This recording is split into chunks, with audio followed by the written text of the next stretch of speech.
I still remember the day in school when our teacher told us that the world population had become 3 billion people.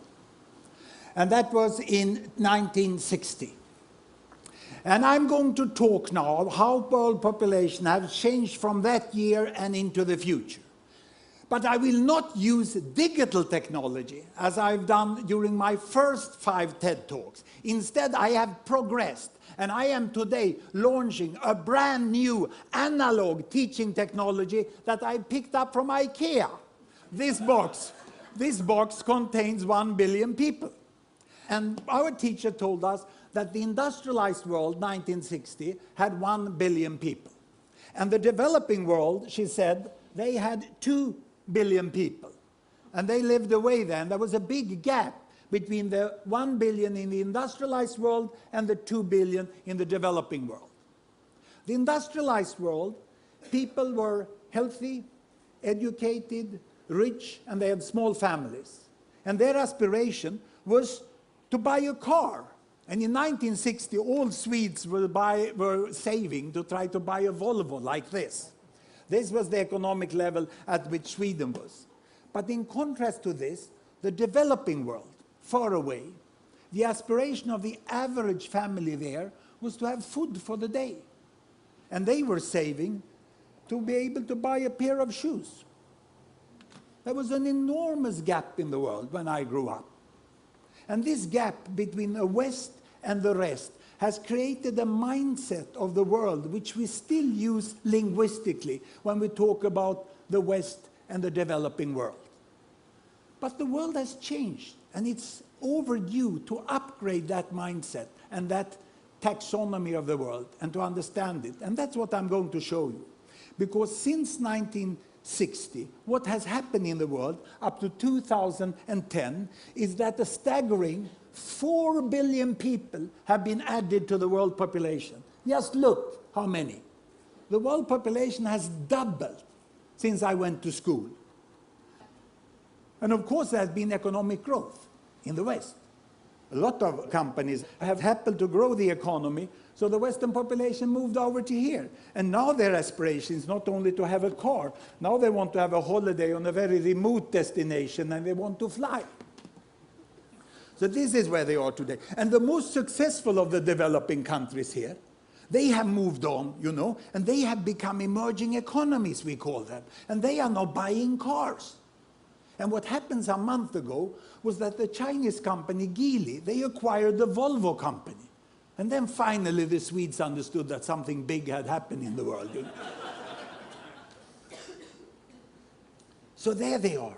And the tragedy is that the 2 billion over here that is struggling for food and shoes, they are still almost as poor as they were 50 years ago.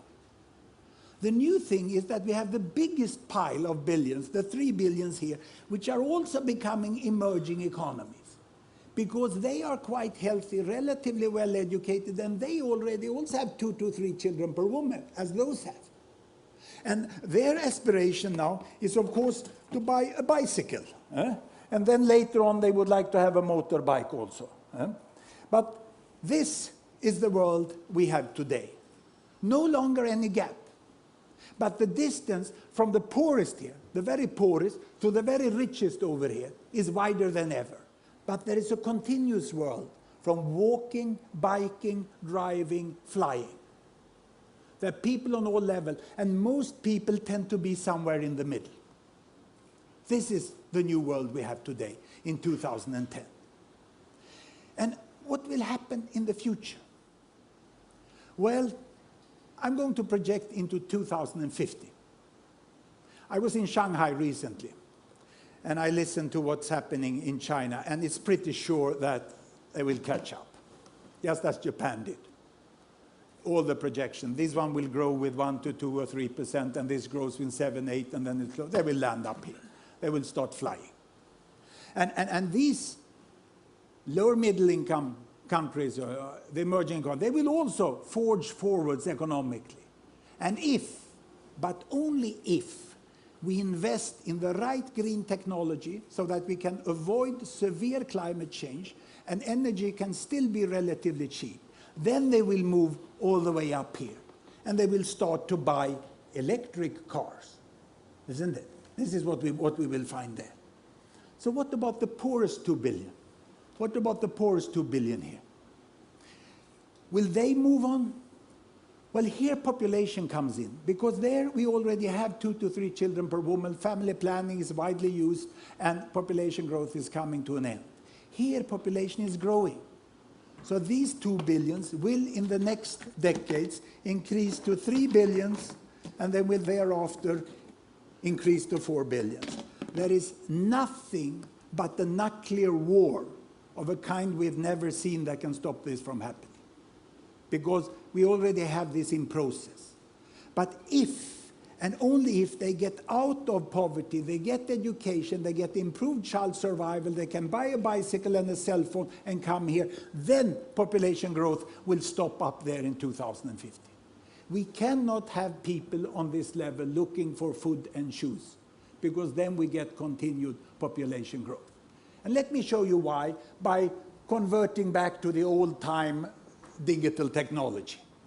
Here I have on the screen my country bubbles. Every bubble is a country, the size is population, the colors show the continent, the yellow one there is the Americas, dark blue is Africa, brown is Europe, green is Middle East, and this light blue is South Asia, that's India, and this is China, size is population. Here I have children per woman, 2 children, 4 children, 6 children, 8 children, big families, small families. The year is 1960, and down here child survival. The percentage of children surviving childhood up to starting school, 60%, 70%, 80%, 90%, and almost 100%, as we have today in the wealthiest and healthiest countries.